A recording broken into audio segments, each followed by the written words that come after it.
अशोक गहलोत जी का आज मैं बयान पढ़ रहा था। निश्चित रूप से ऐसा ही भर्ती जो रद्द हुई है, ये गहलोत सरकार के काले कारनामे थे। और उस समय जो पेपर लीक की घटनाएं हुई, महिला अपराध में राजस्थान 1 नंबर पर आ गया। और अशोक गहलोत 18 के अंदर जब जीते, मेरे 3 विधायक उस समय थे, मैंने पार्टी बनाई थी 18 के अंदर, 3 एमएलए मेरे थे। उस समय सचिन पायलट ने मेरे से समर्थन मांगा कि आप मुझे 3 विधायक करते तो मैं सीएम बन जाऊंगा।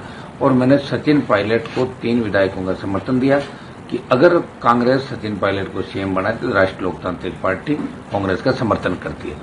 उसके बाद एनडीए अलायंस के अंदर मैं दिल्ली चला गया एमपी बन के। और ये मानेसर का जो एपिसोड हुआ, ये पायलट और गहलोत का झगड़ा था, जिसमें मानेसर करीब 19-20 विधायक चले गए थे। और उस समय गहलोत की सरकार होटलों में थी। इन्होंने भी अपने मंत्रियों और विधायकों को एक तरीके से बंधक बनाकर होटल में रखा।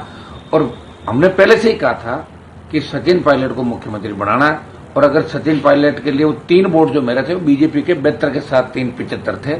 और उस समय अगर वोटिंग होती और फ्लोर टेस्ट होता तो निश्चित रूप से हम तीनों विधायक गहलोत के खिलाफ वोट डालते। उसमें नई बात क्या है वो तो, लेकिन उस चीजों में मैं कहां से था वो तो खुद भी जानते हैं। गहलोत को भी पता है कौन लोग थे कौन नहीं थे।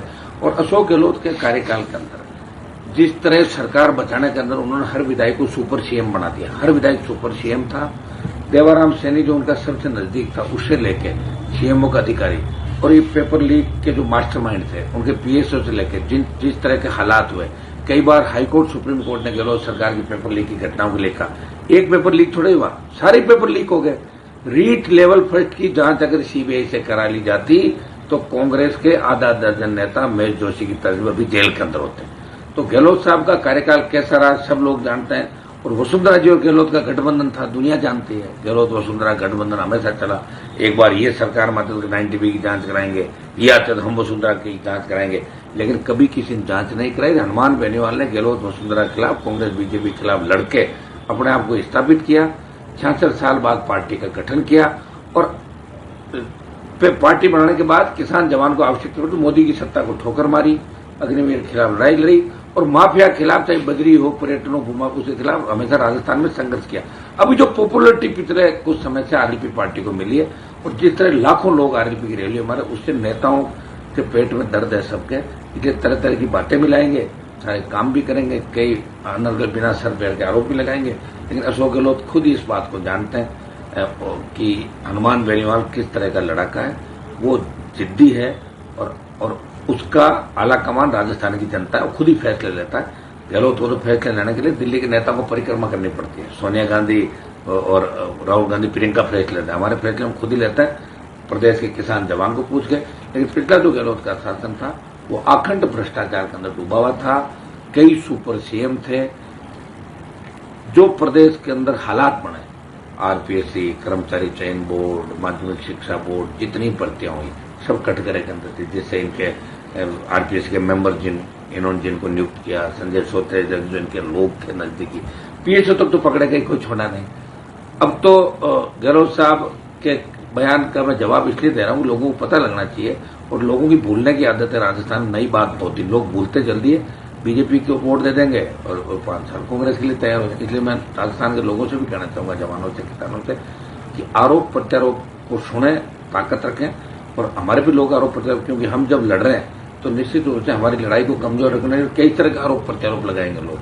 तो गहलोत साहब को भी ये भी बताना चाहिए कि आपने भी हनुमान जी से कभी बातचीत करी थी क्या, या जो मैंने आरोप लगे उनके जवाब मैं उनसे मांगना चाहता हूं कि आप सरकारों में रहे, हमेशा रहे। हनुमान बेनीवाल और ये लोग अगर हॉर्स ट्रेडिंग और ये काम करवाते तो हमें सत्ता में आने से कौन रोकता। मैं तो सत्ता में 2003 में ही आ जाता, मैं तो सत्ता छोड़ के सड़कों पे हूं। और जो उन्होंने आरोप लगाया वो निराधार है। और इसलिए उन्होंने आरोप लगाया कि हमारी जो पॉपुलरिटी इस देश के अंदर हो रही, उससे अशोक गहलोत जैसे वरिष्ठ नेता भी दुखी है, और दूसरे कांग्रेस के नेता भी दुखी है, और भारतीय जनता पार्टी तो पूरी दुखी है। तभी तो भजन लाल जी ने हमारा बिजली का कनेक्शन काट दिया, 2 लाख रुपए भी ले लिए, कनेक्शन भी काट लिया। हाईकोर्ट के अंदर बैठा हूं, सरकार बार बार तारीख ले रही कोर्ट में, सब 3 दिन दो, 5 दिन दो, 8 दिन दो, 2 महीने हो जाएंगे, अभी तक तारीख नहीं आई मेरी। तो इससे अंदाज लगाओ, एक व्यक्ति जनरेटर चला के भी अपने सम्मान स्वाभिमान की रखवाली करा, पैसे भी दे दिए और कनेक्शन भी सरकार ने काट दिया। अब मेरे कनेक्शन के लिए आंदोलन थोड़ी करूंगा। मैं राजस्थान के नौजवानों को लड़ूंगा। जितनी भी भर्तियां, चाहे जयन की हो, चाहे पीटीआई की हो, चाहे दिव्यांग सर्टिफिकेट हो, गहलोत सरकार में जिस तरह बजरी माफिया का आतंक था, उस आतंक को मैंने खत्म किया। वो बजरी माफिया कहता था एक तरफ गहलोत है एक तरफ वसुंधरा, उसको भुला दिया बजरी के ठेके लेना।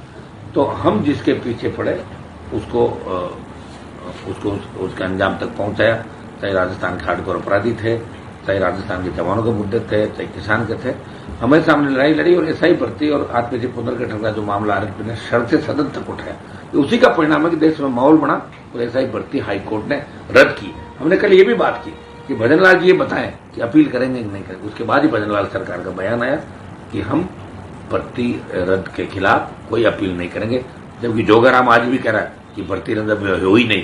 पर क्या तो क्या मुख्यमंत्री जी भजनलाल जी आपके मंत्री आपको बाईपास करके निकल रहे हैं क्या? इस तरह के बयान कैसे आ रहे हैं? इन मंत्रियों पे भी आप लगाम लगाएं।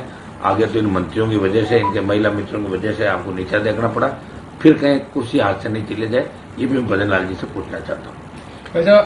तो मैंने धूमिल हो गई, मैं मंत्री नहीं बना, सीएम नहीं बना, ये नहीं बना, पायलट नहीं बना, वो सीएम नहीं बना, तो धूमिल क्या होगी? लड़ रहे ना सबको। वापिस दे दो भाई, एग्जाम दे दो, तुम तो होशियार हो, सिलेक्शन हो जाएगा वापिस।